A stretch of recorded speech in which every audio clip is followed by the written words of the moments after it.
ಅಡೆ ದೋಸೆ ಮಾಡೋದಕ್ಕೆ ಒಂದು ಅರ್ಧ ಲೋಟದಷ್ಟು ಬೇಳೆಗಳು, ಹೆಸರುಬೇಳೆ, ತೊಗರಿಬೇಳೆ, ಕಡಲೆಬೇಳೆ ಹಾಗೆ ಉದ್ದಿನಬೇಳೆ 4 ಅರ್ಧ ಲೋಟದಷ್ಟು ಹಾಕ್ಕೊಂಡು ಒಂದು ಅಕ್ಕಿನ 3 ಲೋಟದಷ್ಟು ಹಾಕ್ಕೊಂಡಿದ್ದೀನಿ. ಸಣ್ಣ ಲೋಟ ತೊಗೊಂಡಿದ್ದೀನಿ.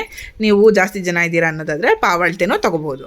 ಬೇಳೆಗಳು ಸ್ವಲ್ಪ ಕಮ್ಮಿ ಹಾಕ್ಕೊಳ್ಳಿ, ಯಾಕೆಂದರೆ 4 ಥರ ಬೇಳೆ ಹಾಕೋದ್ರಿಂದ ಬೇಳೆಗಳ ಕ್ವಾಂಟಿಟಿ ಸ್ವಲ್ಪ ಕಮ್ಮಿ ಇದ್ದರೆ ಒಳ್ಳೆಯದು. ಅರ್ಧ ಹಾಕಿಬಿಟ್ಟು ಅದಕ್ಕೆ 3 ಲೋಟದಷ್ಟು, ಟೋಟಲು 2 ಲೋಟ ಬೇಳೆ 3 ಲೋಟ ಅಕ್ಕಿ ಹಾಕಿದ್ದೀನಿ. ಅದನ್ನು ಚೆನ್ನಾಗಿ ತೊಳೆದ್ಬಿಟ್ಟು ರಾತ್ರಿ ಎಲ್ಲ ನೆನೆಯೋಕ್ಕೆ ಬಿಟ್ಬಿಡಬೇಕು. ಒಂದು 3 ಸತಿ ಚೆನ್ನಾಗಿ ತೊಳ್ಕೊಬೇಕು.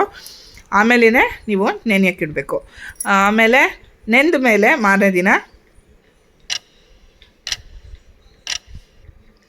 ಅದನ್ನು ರುಬ್ಕೋಬೇಕು.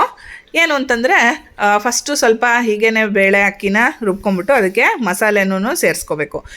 ಈರುಳ್ಳಿ, ಒಂದು 4 ಹಸಿರುಮೆಣಸಿನ್ಕಾಯಿ, ಒಂದು ಅರ್ಧ ಚಮಚದಷ್ಟು ಮೆಣಸುಕಾಳು, ಒಂದು ಕಾಲು ಚಮಚದಷ್ಟು ಜೀರಿಗೆ ಎಲ್ಲದನ್ನೂ ಹಾಕ್ಕೊಂಡು, ಆಮೇಲೆ ಸ್ವಲ್ಪ ಶುಂಠಿ, ಆಮೇಲೆ ಕರಿಬೇವು, ಕೊತ್ತಂಬರಿ ಸೊಪ್ಪು, ಸ್ವಲ್ಪ ಅರಶಿನೂ ಹಾಕ್ಕೊಂಡು ನೀವು ಇದನ್ನು ರುಬ್ಕೋಬೇಕು. ಇದಕ್ಕೆ ಬೇಕು ಅಂದರೆ ನೀವು ಇನ್ನೊಂದು ಸ್ವಲ್ಪ ಖಾರ ಜಾಸ್ತಿ ಹಾಕ್ಕೊಳ್ಳಿ. ಆಮೇಲೆ ಬೇಕು ಅಂದರೆ ಕಾಯಿ ತುರಿನೂ ಸೇರಿಸ್ಕೋಬೋದು. ಸ್ವಲ್ಪ ಹಾಗೆ ತರಿಯಾಗಿ ಪುಡಿ ಮಾಡಿಬಿಟ್ಟು ಅದಕ್ಕೆ ಬೇಳೆ ಎಲ್ಲ ಹಾಕ್ಕೊಂಡು, ಅಕ್ಕಿ ಬೇಳೆ ಎಲ್ಲ ಹಾಕ್ಕೊಂಡು ರುಬ್ಕೊಂಡು ತಂದಿದ್ದೀನಿ.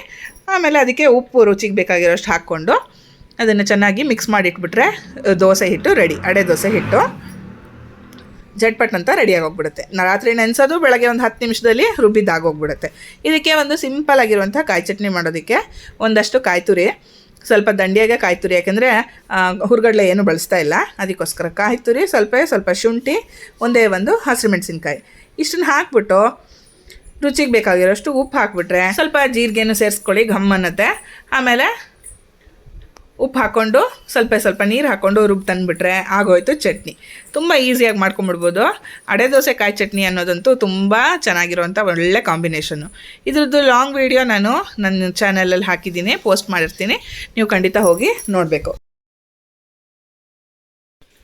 ಈ ಚಟ್ನಿಗೆ ಒಂದು ಇಂಗು ಸಾಸಿವೆ ಒಗ್ಗರಣೆ ಕೊಟ್ಬಿಟ್ರೆ ಚಟ್ನಿ ತಯಾರಾಗಿಬಿಡುತ್ತೆ. ತುಂಬ ಸಿಂಪಲ್ಲಾಗಿ ತುಂಬ ಟೇಸ್ಟಿಯಾಗಿರುವಂಥ ಒಂದು ಚಟ್ನಿ ಇದು. ಆಮೇಲೆ ದೋಸೆ ಮಾಡೋದಕ್ಕೆ ತವ ಚೆನ್ನಾಗಿ ಕಾದಿರಲಿ, ಅದಕ್ಕೆ ಹಿಟ್ಟು ಹಾಕ್ಬಿಟ್ಟು ಚೆನ್ನಾಗಿ ಸ್ವಲ್ಪ ಎಣ್ಣೆ ಹಾಕ್ಬಿಟ್ಟು ಎರಡೂ ಕಡೆ ಚೆನ್ನಾಗಿ ಬೇಯಿಸ್ಕೊಂಡು ನೀವು ದೋಸೆ ರೆಡಿ ಮಾಡ್ಕೊಂಬಿಟ್ರೆ ತುಂಬ ಟೇಸ್ಟಿಯಾಗಿರುವಂಥ ಒಂದು ಸಿಂಪಲ್ಲಾಗಿ ತುಂಬ ಪ್ರೋಟೀನ್ ರಿಚ್ ಆಗಿರುವಂಥ ಒಂದು ತಿಂಡಿ ತಯಾರಾಗಿಬಿಡುತ್ತೆ. ಅಪರೂಪದ ತಿಂಡಿ ಆದರೆ ತುಂಬ ಹೆಲ್ದಿಯಾಗಿರುವಂಥ ಒಂದು ತಿಂಡಿ. ಇದನ್ನು ಖಂಡಿತ ನೀವು ಟ್ರೈ ಮಾಡಿಬಿಟ್ಟು ಹೇಗಾಯಿತು ಅಂತ ನನಗೆ ತಿಳಿಸ್ಬೇಕು. 2 ಕಡೆ ಬೇಯಿಸೋದನ್ನ ಮರಿಬೇಡಿ. ಬಿಸಿ ಆಗಿರುವಾಗಲೇ ತುಪ್ಪ ಹಾಕ್ಕೊಂಡು ಇಲ್ಲ ಅಂತಂದರೆ ಡಬ್ಬಿಗೆ ಕಳಿಸಿದ್ರೂ ತುಂಬಾ ಚೆನ್ನಾಗಿರುತ್ತೆ. ಖಂಡಿತ ಈ ರೆಸಿಪಿ ಟ್ರೈ ಮಾಡಿ.